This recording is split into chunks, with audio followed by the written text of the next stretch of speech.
Today I am going to review all of the definitions and theorems for Chapter 4 and do some sample problems. Here are our first two definitions. The distance between two objects is the length of the shortest path joining them. The next one is that of a perpendicular bisector. The perpendicular bisector of a segment is the line that bisects and is perpendicular to the segment. So if I were to draw a segment here and I wanted to find the perpendicular bisector, first I would have to find the midpoint, and then I would draw the line that is perpendicular to that segment through its midpoint. So in this case, line AB is the perpendicular bisector of line CD, or segment CD, sorry. AB is the perpendicular bisector of segment CD. The next definition is that of a plane. A plane is a surface such that if any 2 points on the surface are connected by a line, all points on the line are also on the surface. So usually if we want to draw a plane, we draw it as a parallelogram, but you have to remember that it's a flat surface and extends forever in all directions. If I want to name a plane, I name it with 3 non-collinear points. So that would be plane A, B, C. I could also name it with 1 Greek letter or capital letter. That is plane pi. The next definition is for coplanar and non-coplanar. If points, lines, segments, and so forth lie in the same plane, we call them coplanar.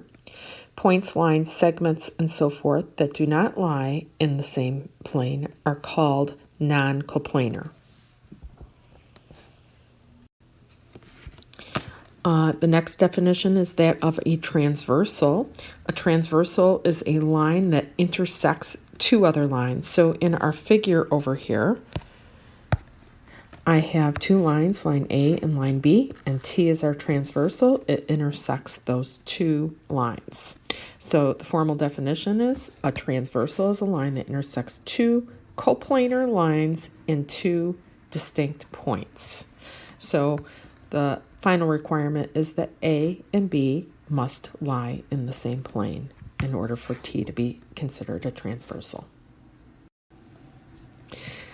We've talked before about different types of angles that are formed with the transversal and 2 lines. I want you to name the alternate interior, alternate exterior, same side interior angles, and corresponding angles. Press pause on your video, and when you're ready for the answers again, press play. So you can see here that I have my alternate interior angles named. Inside, in between my 2 lines are my interior area. Angle 3 and angle 6 are alternate interior angles. They are in the inside and they are on opposite sides of my transversal. Angles 4 and 5 are also alternate interior angles. They are both inside and again on opposite sides of my transversal. Alternate exterior angles are on the outsides of my lines on opposite sides of the transversal. So 1 and 8 are alternate exterior. 2 and 7 are also alternate exterior. Same side interior angles are inside my lines and on the same side of the transversal. So 3 and 5 are same side interior angles. 4 and 6 are also same side interior angles. Corresponding angles lie on the corresponding sides of my lines and the transversal. So for instance, angle 1 is above the line and to the left of the transversal. Angle 5 is above the line and to the left of the transversal. So 1 and 5 are corresponding. Angles 2 and 6 are corresponding. They're both above and to the right. Angle 3 and angle 7 are corresponding. They are both below and to the left. And finally, angle 4 and angle 8 are corresponding. They are both below and to the right. It's important that you're able to recognize the types of angles within a diagram, even when both of the two lines aren't drawn or extended and you see the transversal. So I want you to look at these pictures, and I have numbered angles in each of them, and I want you to name the type of angles that are in each diagram. Press pause on your video. When you're ready for the answers again, press play. So looking at my first diagram, angles 1 and angle 2 are corresponding angles. If you extend these lines, it's easier to see.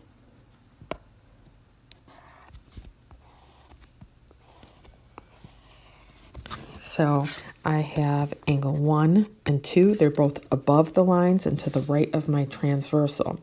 Angle 3 and angle 4 are alternate interior angles. Here are my two lines. Here is my transversal. Let's extend it so it makes it a little bit easier to see. And these two angles are my alternate interior angles. They are inside the lines and on opposite sides of the transversal. And then in my final diagram, angle 5 and angle 6 are alternate exterior angles. I think this is probably the most challenging one to see. So let me extend these lines. I've got this line here and this line here, and here is my transversal. They are both on the outside of those two lines and on opposite sides of the transversal. They are alternate exterior angles. My next definition is for parallel lines. Parallel lines are two coplanar lines that do not intersect.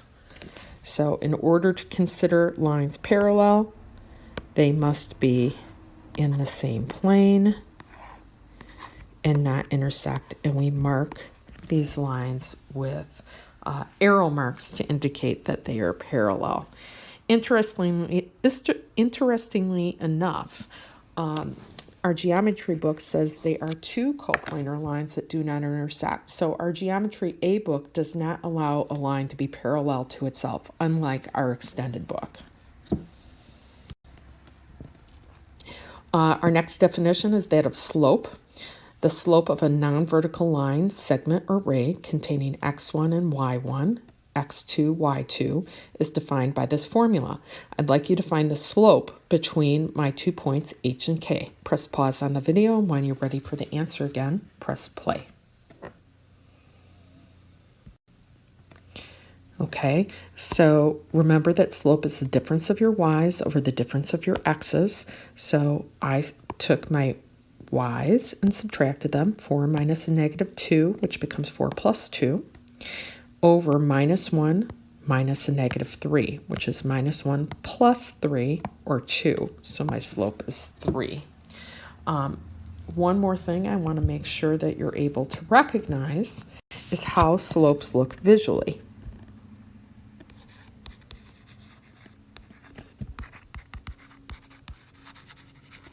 So slopes like this, you can imagine, just like you read words in a book from left to right, imagine if you have a little person walking from left to right. That person is walking uphill. This is a positive slope. With a line that's tilted this way, again left to right, my person would walk downwards. This is a negative slope. If I have a line that is horizontal, that kind of looks like it's tilting up. I don't like it. I'm going to draw it again. If I have a line that's horizontal, as we walk, we're not going up or downhill. This slope is 0.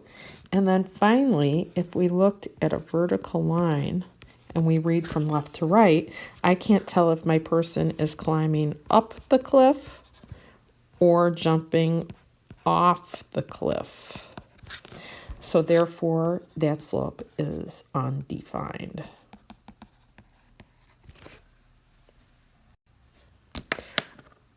Our next, well, I guess this is a theorem, but it's really a formula, is midpoint. A midpoint is a point that is equidistant from the endpoints of my segment and is also on the segment.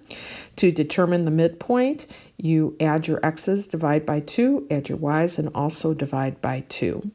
I'd like you to find the midpoint of LK, where L is equal to -4, 1, and K is equal to 2, 7. Press pause on your video when you're ready for the answer. Press play again. So here is my midpoint. So I added my x's, -4 plus 2, and I divided by 2. That became -2 over 2, which was -1. And then I added my y's, 1 plus 7 over 2. That's 8 over 2, or 4. That's my midpoint. Our next theorem involves angles that are congruent and supplementary. It says if two angles are both supplementary and congruent, then they are right angles. So you can see that angle 1 and angle 2, it's given that they are congruent, and they also form a linear pair, and I know that angles that form a linear pair are supplementary. So based on this theorem, I can conclude that angle 1 and 2 are right angles. Theorem 24 says if 2 points are each equidistant from the endpoints of a segment, then the 2 points determine the perpendicular bisector of the segment. So we can see in our diagram, I have point P. From P to A, PA, segment PA is the same length as segment PB. P is equidistant from A and B. Then I also know that QA is congruent to QB based upon what's given. Q is equidistant from A and from B. Therefore, I can conclude that PQ is the perpendicular bisector of segment AB based upon this theorem. Theorem 25 says if a point is on the perpendicular bisector of a segment, then it is equidistant from the endpoints of the segment. Essentially, that is just the converse of the prior theorem. But in this case, I know P is on the perpendicular bisector of segment AB, and therefore I can conclude that PA is congruent to PB. P is equidistant from the endpoints. So again, it's the converse of theorem 24. Theorem 26 and 27 are here. Theorem 26 says if two non-vertical lines are parallel, then their slopes are equal. Theorem 27 is the converse of theorem 26. It says if the slopes of two non-vertical lines are equal, then the lines are parallel. Notice it says non-vertical because vertical lines have undefined slope. Theorem 28 and 29 are here. If two lines are perpendicular and neither is vertical, each line's slope is the opposite reciprocal of the others. And theorem 29 is the converse of theorem 28. If a line's slope is the opposite reciprocal of another line's slope, then the two lines are perpendicular. So just to make sure you know what opposite reciprocal is, if I know a slope is -1/2, I know the perpendicular slope has to be the opposite reciprocal. So this is negative, my perpendicular slope is positive, and I just flip it. So again, theorem 28 and 29 are the same theorem. Essentially, just one is the converse of the other, so we could have written it as one biconditional theorem. I would like to do some sample problems.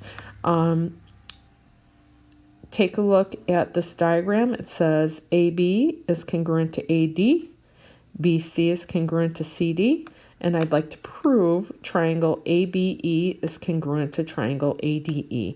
Now, I have the answer on the next page. Why don't you give this a try? I'm going to press pause on my video, and when you're ready to compare your answer with mine, press play. So I have my proof here, and Again, I know that AB is congruent to AD, BC is congruent to CD.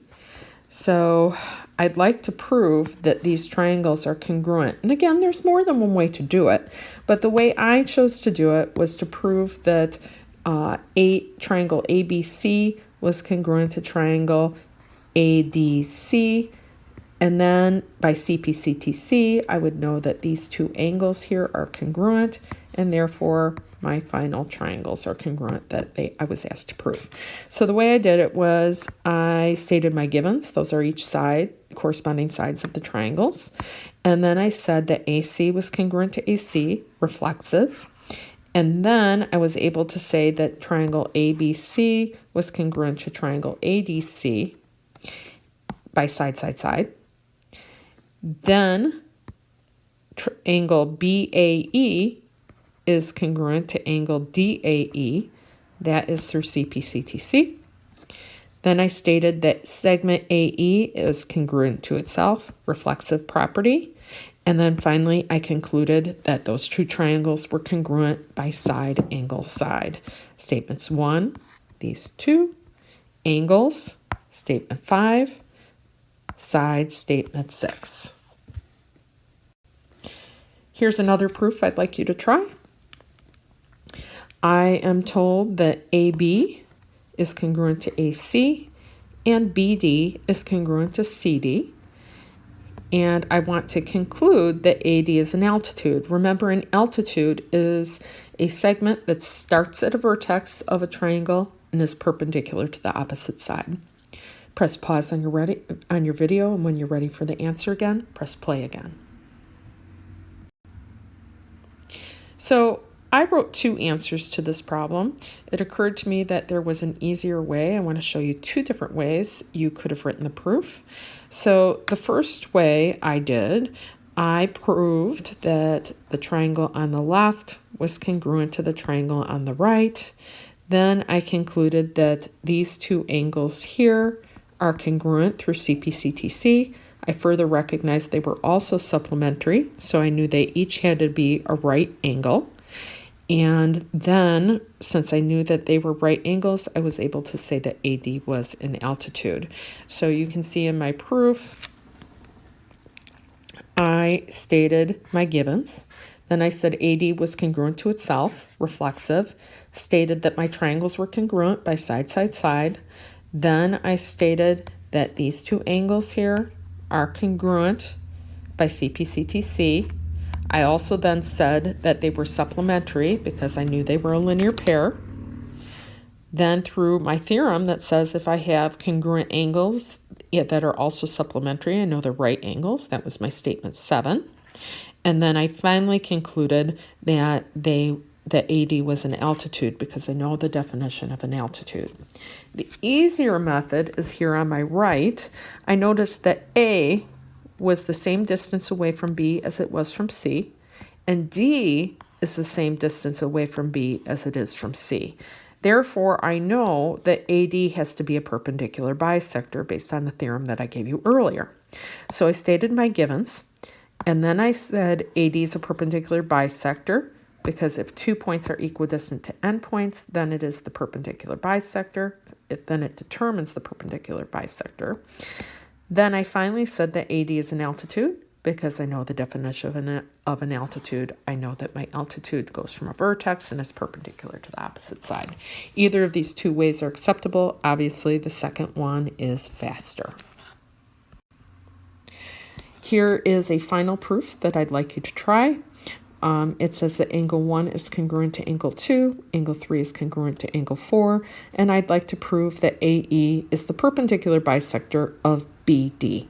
Press pause on your video. When you're ready for the answer, press play again.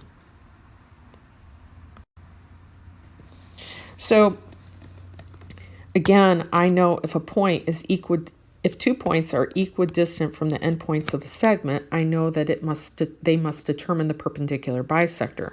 Well, if I know angle 1 is congruent to angle 2, then I know that AB is congruent to AD because if I have congruent base angles, then the sides opposite are congruent. Then I also know, based upon what's given, angle 3 is congruent to angle 4. Then I know, again, BC is congruent to CD, because if I have congruent base angles, then the sides opposite are congruent.